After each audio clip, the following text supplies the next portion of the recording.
Ito ang balitang wala sa katinoan, puro katarantaduhan.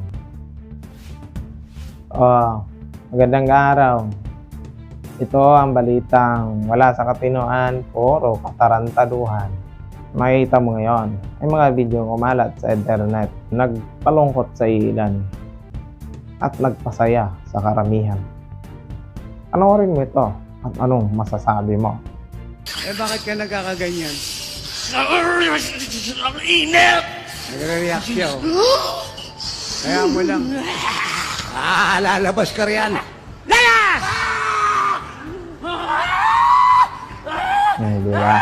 Hindi mo siya magagamit! Isa, dalawa, tatlo, labas! Ikaw ba, matinong tao, magagawa mo kaya to? Taas lang po kayong kamay. Akala niya, ha? Akala niya, matatakot niyo si Janito. Takot niya na.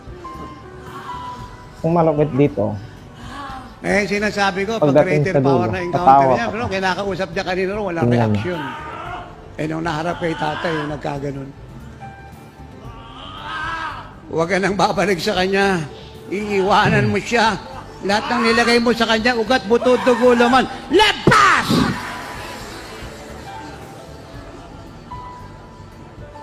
Torianda babashika. Laya na po ito. Tayo mo siya. kaya kung ikaw, ano pamilyang ganito, i-mention mo lang dito. Sigurado, Kumusta ka na? matatawa siya dito. No? Lahat po tayo tumayo, palakpakan natin si Jesus.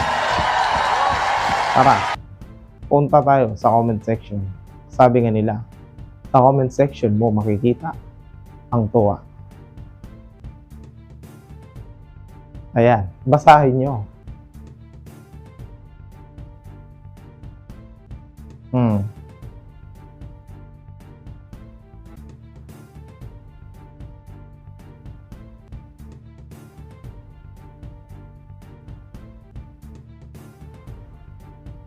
Hanggang dito lamang ang ating programa.